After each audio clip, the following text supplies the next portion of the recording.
This podcast contains adult content suitable for mature audiences only. Listener discretion is advised. But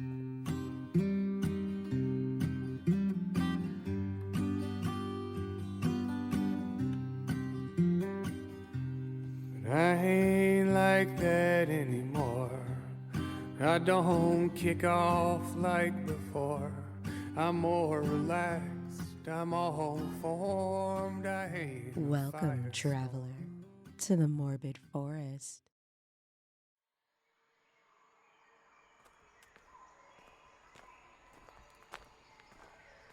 Hello! Hello there, traveler. Took me some time, but I finally tracked you down. We have a bit to go, but what was that? What's in the pack? Oh, a few things. I'll tell you more as we make our way. I'll tell you all about my odds and ends.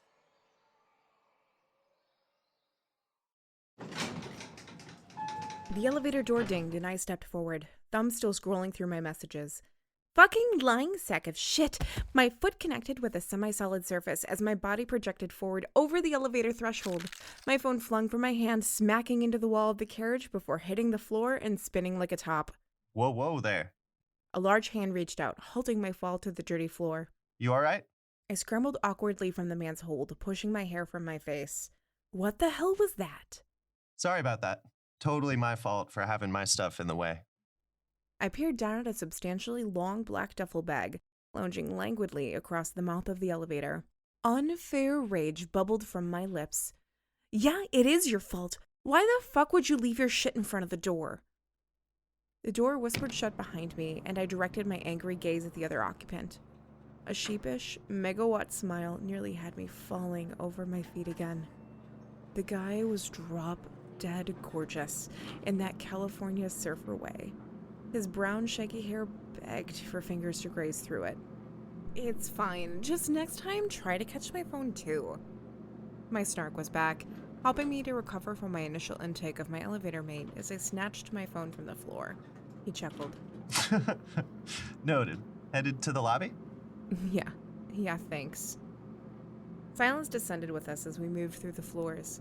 Settling against the handrail, I unlocked my phone to read through the messages again. My heart squeezed, my lungs filling with hot, gaseous rage. The words fluttered in front of my eyes.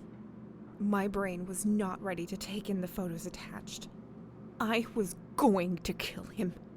With any luck, I'll catch them still in the act. I checked the time, 11:45. He won't even see me coming. The elevator stuttered suddenly, the lights above flickering on and off.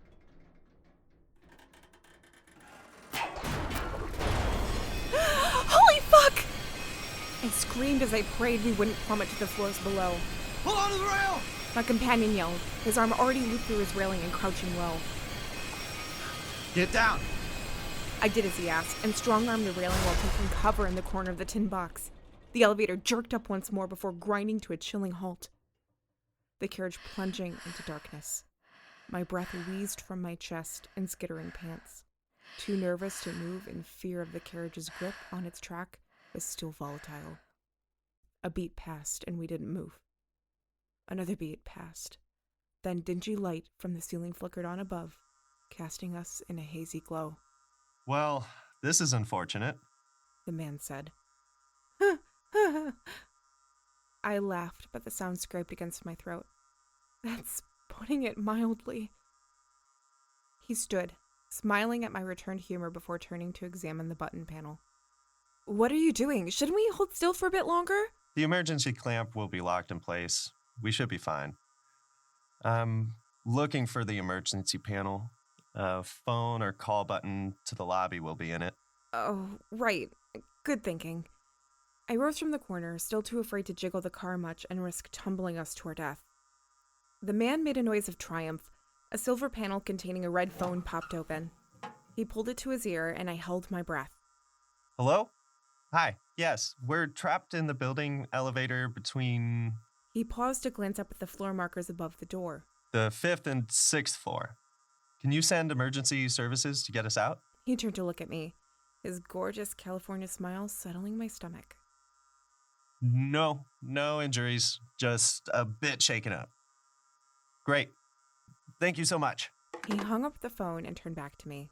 So we have good news and we have bad news. I frowned, not liking where this was headed. Bad news first. The lobby attendant doesn't know how long it will be until they can get us out safely. Shit. Agreed. But good news is he already got the warning signal before I called.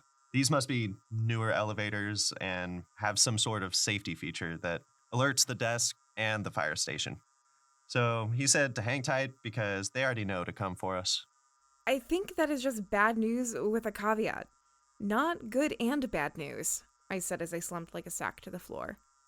The man laughed and slid down to the opposite wall, one hand coming to rest lightly on the black bag. Well, since we'll be here a while, might as well become friendly. My name is Killian. I snorted at his obvious flirtatious opening. This isn't some sort of cheesy rom-com meet cute. This elevator could decide we aren't worth shit and let us drop to our deaths. All the more reason to get to know each other, if these are our final moments. I huffed and looked at my phone and then grumbled. Elizabeth. Lived in this building long, Lizzie? I raised my eyes to glare at his shit-eating grin. It's just Elizabeth, and just over 2 years, but you are definitely new. When did you move in? I sounded accusatory of something, but didn't care. His megawatt charm was thickening the already stale air. If I didn't have a lying, cheating bastard of a soon-to-be ex-boyfriend to contend with, I'd have swooned as he intended. A perfect eyebrow raised, pulling the corners of his mouth wider. Noticed me, huh? Are you always this full of yourself, or is it the looming death making you... I gestured at him with a wave. Charming. Obnoxious. He chuckled, and I rolled my eyes. Must be why you were named Killian. Killing all the ladies with your over-the-top charm. He laughed again, his voice dropping an octave. Something like that. I know it was meant as a joke, but the words made me squirm with discontent. With nowhere else to look, my eyes drifted to the black duffel. What's in the bag? Killian glanced at the bag, then shrugged flippantly. I plan on taking a trip up north for a few weeks. Kind of late to leave, isn't it?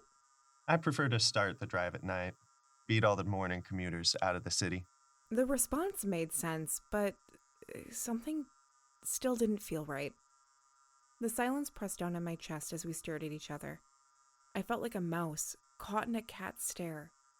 My heart thumping, waiting for it to strike out a claw. But it wasn't the cat that struck first. The elevator groaned, a wheel straining against the rail, and I shrieked. I gripped the handrail in a vice, squeezing my eyes shut as the car rocked up and down before relaxing on the track once more. Quiet aftershocks came from the rail, and my eyes opened. Words formed at the tip of my lips to tell Killian that we were in deep shit when a muffled moan came from inside the carriage. My eyes flew open. What the fuck was that? What was what? Killian's brow creased in confusion. That noise! It sounded like someone groaning. Killian smiled. Just stretching my hand and shoulder after that last shift of the rails. Hopefully, it's the last of them. My eyes narrowed, but I didn't push. I didn't know why I was so suspicious of Killian. Perhaps it was his California vibes, which were very out of place in New York City. New Yorkers just didn't do nice and chatty. Or maybe my relationship issues had me on edge. Either way, I needed out of this elevator. What apartment did you say you lived in again? Killian's question cut through my spiraling haze, and I glanced in his direction. 9B, I answered automatically. You?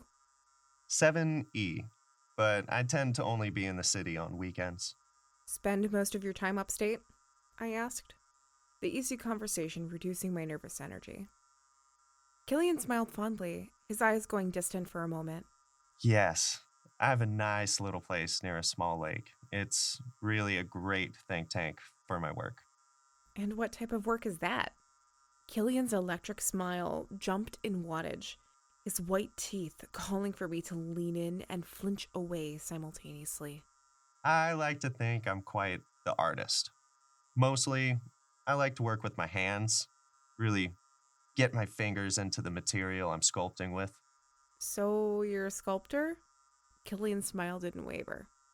I've been known to create a few pieces, but my work is not yet mainstream.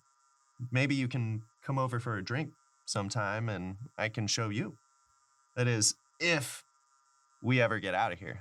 As if on cue, the emergency lights flickered off and were replaced with the blinding glow of the standard lighting. Power surged through the metal box, and we thankfully began to descend at a normal pace. I stood in time to see Killian hoist the massive black duffel onto his shoulders. Well, I guess I said the magic words. Killian laughed softly, his killer California smile firmly in place as I replied, "Looks like you did." The elevator dinged and the doors slid open to a panicked door attendant and maintenance man. They surged forward, seeing to me first, allowing Killian to slip past unnoticed. His dazzling smile was on full display as he nodded and moved to exit the building. I fanned my would-be rescuers away, stepping to follow Killian to the lobby front door. Something on his duffel bag caught my eye. The zipper on the duffel parted just a fracture, revealing something white and round with a blue jeweled center. Like a doll's eye. Miss, are you sure you're all right? What? No, why? Because there's blood on the elevator floor. This has been a Morbid Forest production. On this week's episode, you've heard Odds and Ends, written by Naomi Richards, with narration by Jennifer Oven, Sean Conkling-Methot, and Naomi Richards. Follow us on Instagram and on Twitter to stay up to date on all of your latest and greatest Morbid Forest news. That's Morbid Forest at Instagram and on Twitter. Want to find out more about the show or need a way to listen? Then head to our website, themorbidforest.wixsite.com/mf21 to find out more about the show, the narrators and writers, and where to listen. Thank you so much for listening this week, travelers, and we'll see you next time on The Morbid Forest.